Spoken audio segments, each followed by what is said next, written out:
Geostrategi berasal dari dua kata, geografi dan strategi. Geografi merujuk kepada ruang hidup nasional, wadah atau tempat hidupnya bangsa dan negara Indonesia.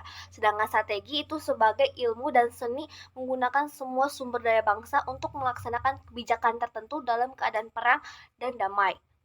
Jadi, geostrategi adalah strategi dalam memanfaatkan konstelasi geografi negara untuk menentukan kebijakan, tujuan, sarana-sarana untuk mencapai tujuan nasional. Nah, kalau ketahanan nasional itu apa? Ketahanan nasional itu kondisi dinamis bangsa Indonesia yang berisi keuletan dan ketangguhan yang mengandung kemampuan mengembangkan kekuatan nasional dalam menghadapi segala tantangan, ancaman, hambatan, dan gangguan baik dari dalam maupun dari luar untuk menjamin identitas, integritas, kelangsungan hidup bangsa dan negara, serta untuk mencapai perjuangan nasionalnya.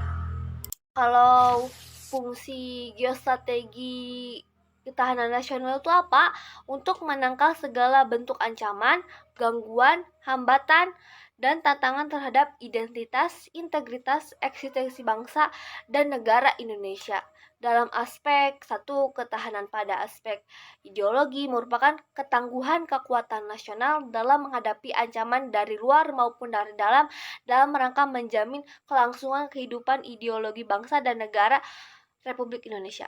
Kedua, ketahanan pada aspek politik. Biasanya untuk mengejar ketinggalan dari negara maju sehingga kita harus mengadakan perubahan dan modernisasi penegakan hukum serta menegakkan disiplin nasional. Ketiga, ketahanan pada aspek ekonomi yaitu berhubungan dengan produksi, distribusi, serta konsumsi barang dan jasa, usaha untuk meningkatkan taraf hidup masyarakat baik secara individu maupun kelompok. Keempat, ketahanan pada aspek sosial budaya yaitu ketangguhan dalam menghadapi ancaman dari luar maupun dari dalam rangka menjamin kelangsungan kehidupan sosial budaya bangsa dan negara Republik Indonesia. Kelima, ketahanan pada aspek pertahanan keamanan yaitu ketangguhan kekuatan pertahanan nasional dalam upaya melindungi kepentingan bangsa dan negara tetap terwujudnya kondisi kelangsungan hidup bangsa. Di sini saya akan menjelaskan mengenai tujuan geostrategi.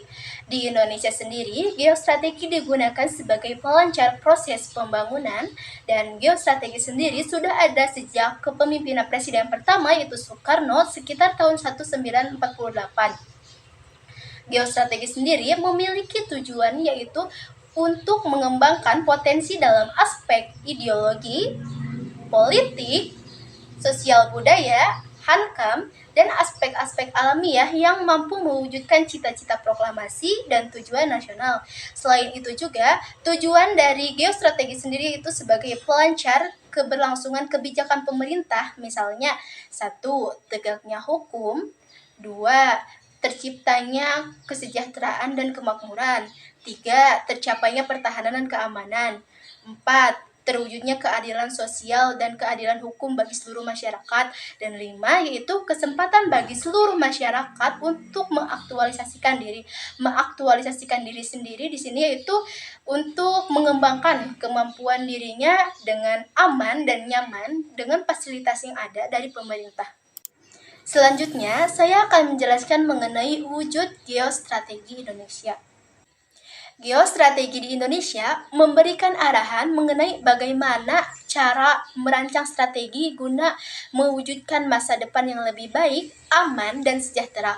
Oleh karena itu, geostrategi di Indonesia bukanlah geopolitik untuk kepentingan politik dan perang, tetapi untuk kepentingan kesejahteraan dan keamanan dengan menggunakan metode untuk mengembangkan kekuatan nasional di dalam melaksanakan pembangunan nasional guna merealisasikan amanat pembukaan Undang-Undang Dasar 1945 di dalam mewujudkan cita-cita proklamasi bangsa yang merdeka, bersatu, berdaulat, adil, dan makmur, serta mewujudkan tujuan nasional yaitu melindungi segenap bangsa Indonesia dan seluruh tumpah darah Indonesia, dan untuk mewujudkan kesejahteraan umum, mencerdaskan kehidupan bangsa, dan ikut melaksanakan ketertiban dunia yang berdasarkan kemerdekaan, perdamaian abadi, keadilan sosial.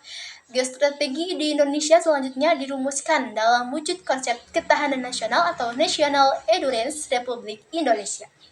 kita beralih pada unsur-unsur dari geostrategi dan ketahanan nasional yang terdiri dari 8 gatra yang dikelompokkan menjadi 2 kelompok utama.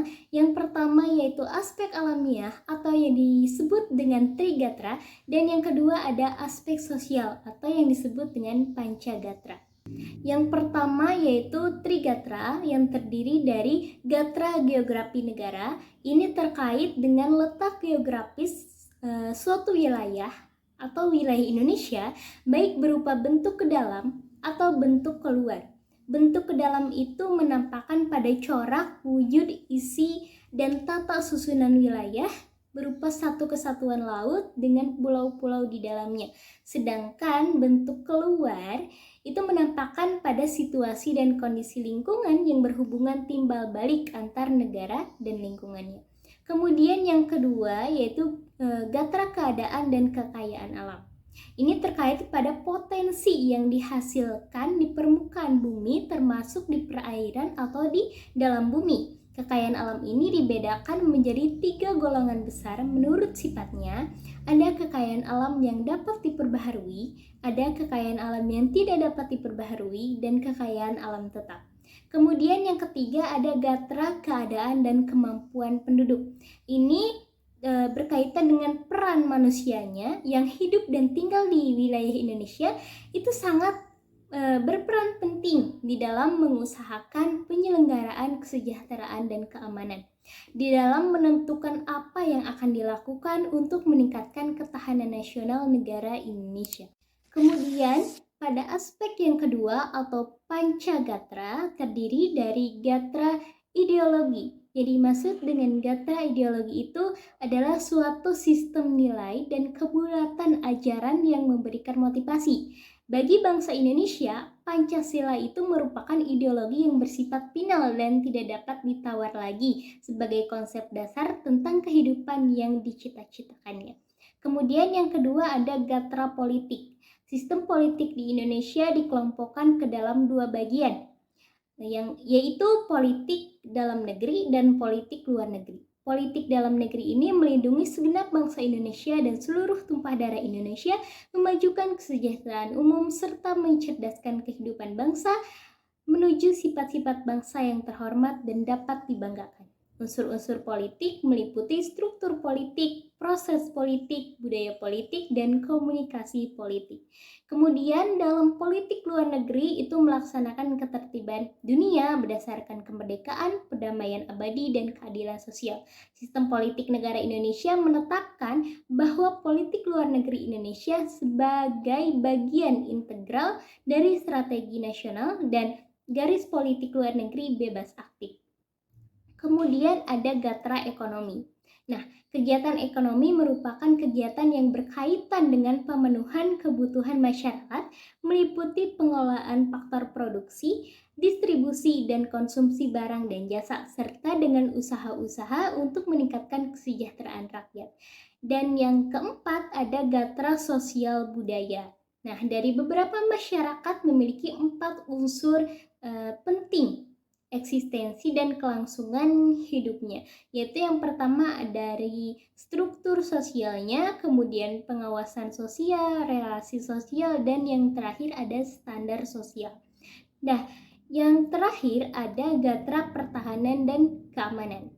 Jadi, pertahanan dan keamanan adalah bidang kehidupan nasional Indonesia yang diupayakan untuk melindungi kepentingan bangsa dan negara demi tetap terwujudnya kondisi kelangsungan hidup dan perkembangan kehidupan bangsa dan negara, serta terpenuhinya hak dan kewajiban warga negara dalam rangka mencapai tujuan nasional.